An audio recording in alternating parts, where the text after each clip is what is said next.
prajñāparamita. The true nature of dharmas about which he undertakes to speak is prajñāparamita. Question. But all the ordinary books and the 96 kinds of religious works all speak of the true nature of dharmas.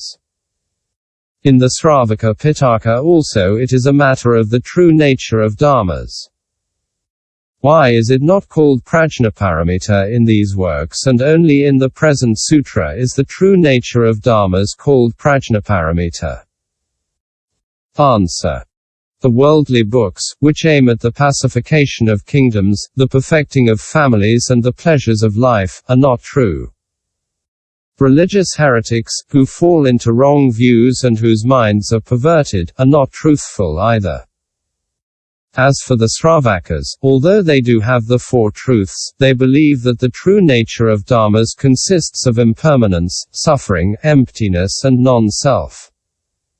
Since their wisdom is imperfect and dull, they are unable to help beings or to acquire the qualities of the Buddhas. They have a true wisdom, but it is not that virtue of wisdom.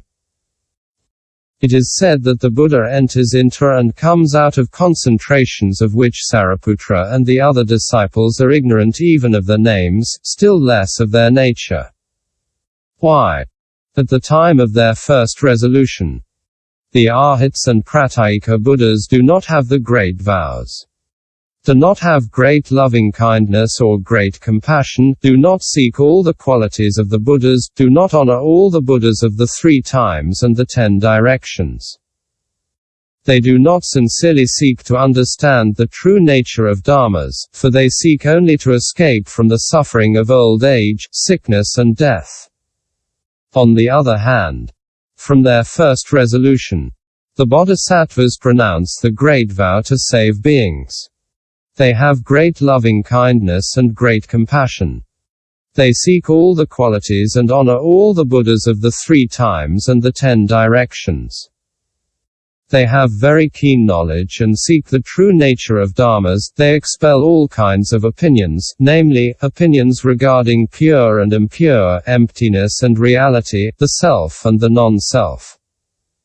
Rejecting these wrong views and theoretical opinions, they only see, in external things, that the true nature is neither pure nor impure, neither eternal nor transitory, neither happy nor unhappy, neither empty nor real, neither with nor without self. The bodhisattva is not attached to any of these opinions, for these are worldly theses. They are not absolute, are neither completely pure, nor irrefutable nor infallible.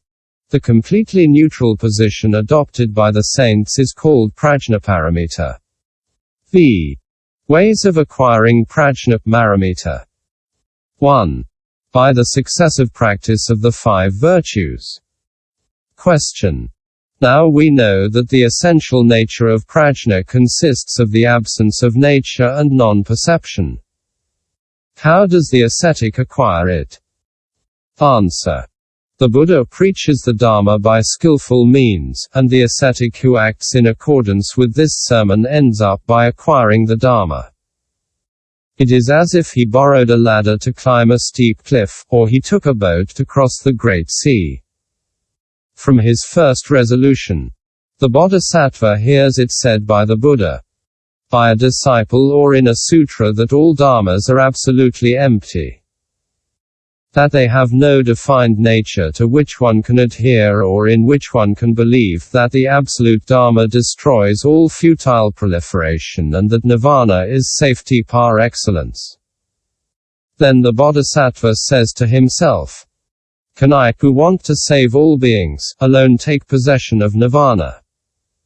At this time, my merits, my qualities, my knowledge and the power of my superknowledges are still imperfect. Thus I am unable to lead beings. First I should complete the causes and conditions. Then he practices the 5 virtues, beginning with generosity. 1. By material gifts, he gains great wealth. By the gift of the Dharma, he acquires great wisdom. By practicing these 2 generosities, he can guide poor people and introduce them into the trip zero la vehicle. 2. By observing morality, he takes birth in a noble state among gods or men.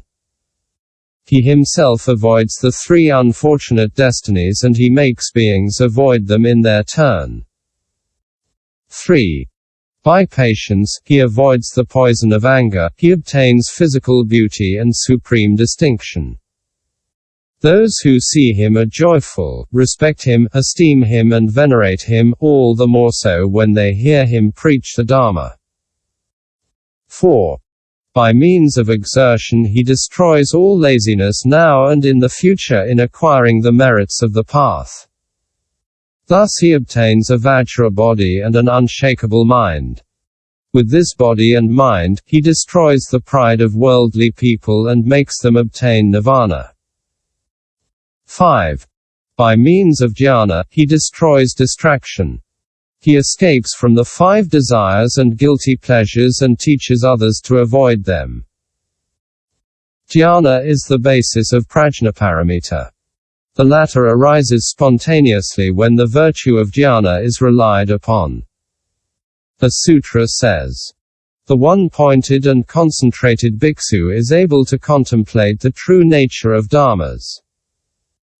Furthermore, the bodhisattva knows that the world of desire abounds in sins of avarice and greed that keep shut the doors of good.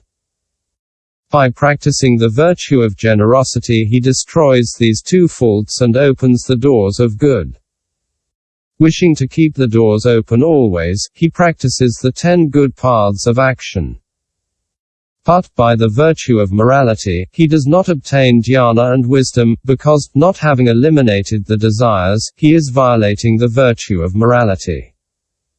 This is why he practices patience. He knows that, by the first 3 virtues generosity, morality and patience, he can open the gates of merit. Besides, he knows that the fruit of retribution is not eternal and that after enjoying bliss among the gods and humans, one will fall back down into suffering. Disgusted with these transitory merits, the bodhisattva seeks the true nature or prajñāparamita. How will he obtain it? He will certainly succeed in obtaining it by mind concentration. To lay hold of the precious pearls of the Naga kings, one must watch attentively not to disturb the Naga. Thus one will obtain a Jambudvipa of value. In the same way, by attentiveness and jnana, the bodhisattva avoids the 5 desires and the 5 obstacles. To obtain spiritual joy, he makes use of great exertion. This is why we talk about exertion immediately after patience. The sutra actually says, "Sitting with body upright and having fixed his attention in front of him, the ascetic energetically seeks absorption and, even though his flesh and bones rot, he will never desist." Thus exertion prepares jnana. When one has wealth, giving it is not difficult. If one is afraid of falling into the 3 unfortunate destinies, or of losing one's good reputation, to keep morality and patience is not difficult. This is why the first 3 virtues do not need any exertion. But here, to calm the mind and seek absorption in view of the true nature of prajñāparamita is a difficult thing that requires exertion. This is how one will attain prajñāparamita by exertion. 2. By practicing just one virtue. Question. Is it necessary to practice the 5 virtues to obtain the prajñāparamita, or is it enough to practice 1 or 2 virtues in order to obtain it? Answer. The virtues have a twofold aspect. One single virtue, by interaction, includes all the virtues, one practices the virtues each in turn and separately. In the first case, it is the predominant virtue that imposes its